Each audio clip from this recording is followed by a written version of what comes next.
This is so easy. This is African opal. It's about 30 millimeters by 20 millimeters. Very standard to be used as a pendant. Drilled straight through top to bottom. If you have a stone relatively this size, drilled straight through, this is gonna be so easy for you. 20 gauge. This would look good with silver or antique copper. I'm gonna go with the antique copper. Take about 2 feet to be safe. You're probably not gonna use that much. More like 1.5 feet, maybe half a meter. Put the stone through to the middle of the wire. Doesn't have to be perfect. Crimp, crimp. I just put my finger right here and wrap around like that. And that's it. But if you're insecure, you can get a little thin paintbrush. That's usually about the right width. But once I get it like this, I just grab it, I'm holding it tight, and I give it a twist, and that locks in a beautiful little loop. Now I have these 2 wires going like this. This one I'm gonna press tight, and the key to this whole thing is pressing tight, and being very careful about each loop.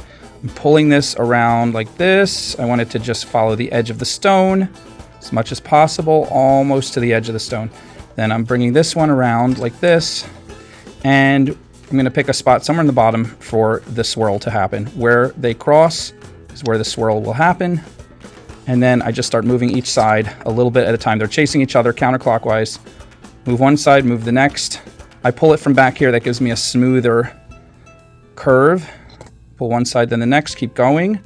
And now you can get your swirl really tight if you pull it tight, or you can have it loose with a lot of cool space in between. It's just a matter of what you prefer. Every once in a while, if you want, you can take your pliers and give it a little pinch. If you want it tighter, be careful that you don't slip and scratch it.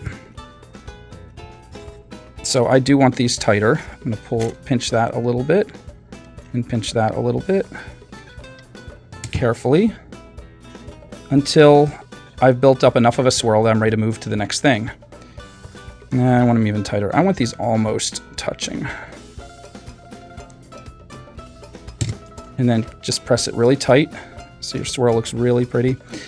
All right, now these guys here. What we're gonna do, we're gonna bend them over way more than we need. Way more, and then we're gonna press our thumb here to hold it in place as we bend them backwards. And we're gonna continue to, my other thumb is holding it, and we're gonna continue to come around in a nice curve. These wires will try to roll around each other. Keep pressing them flat against the stone. Nice curve, and you're kind of controlling it. You don't want it to come up too high on the stone because you need room for your third one. So here's my nice curve, but I want it to be big, medium, small. So this is too big. It's the same size as the swirl. So I'm going to pull this side first to get that little inner one tighter. And then I'm going to pull this side. Oh, now it's a good size. It's getting a little smaller, just what I like. It's about halfway up, but I'm going to still roll it a little tighter, press my thumb, and you can roll it back and forth to get it closer or farther away, or make it tighter too. So I'm going to roll a little more. All right, that's about right. Now I'm going to do the same thing. Overshoot, overshoot, overshoot. And then press your thumb right there to hold it in place as you roll it backwards. And this last little loop, what's it called? Loop. I want it to be the smallest of all. So I want it super tight, but I don't want it to get all the way up here. So I'm rolling it back and then pulling it tighter. Rolling it back. It's like this gentle dance we do back and forth. Rolling it back, pulling it tight. Now I'm rolling it. Whoa, look at that, slipped right off the stone, slippery stone. Luckily, I didn't mess it up too bad. I just put it right back. That's fine. Let's put it right back where we want it. Look, that spiral got kind of janked out. We're just going to press it. Press it. You can usually get it back to the way it was. Just going to slide it up a little bit and do a little damage control. Right there, that part got jammed out. And get it a little bit. Try not to slip.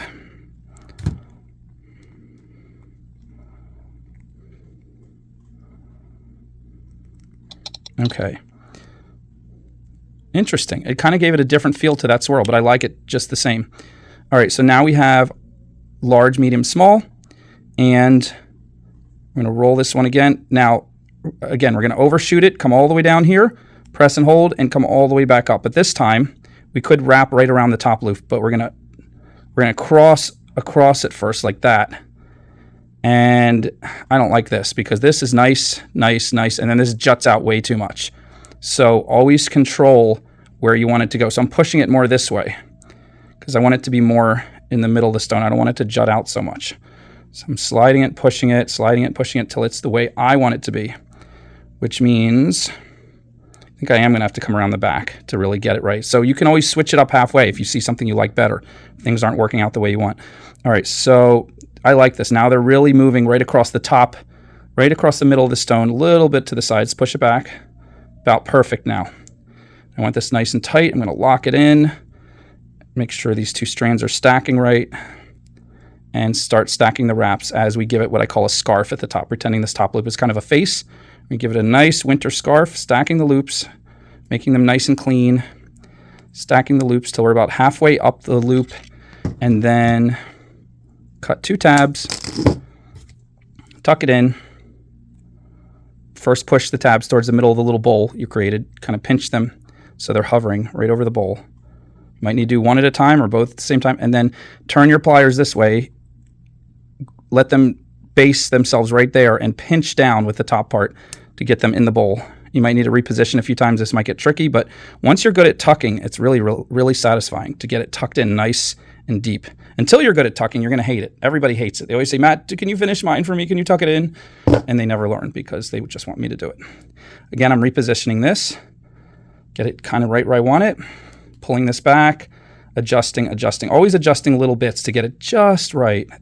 Because that little tiny extra is going to be the difference that catches someone's eye. Now,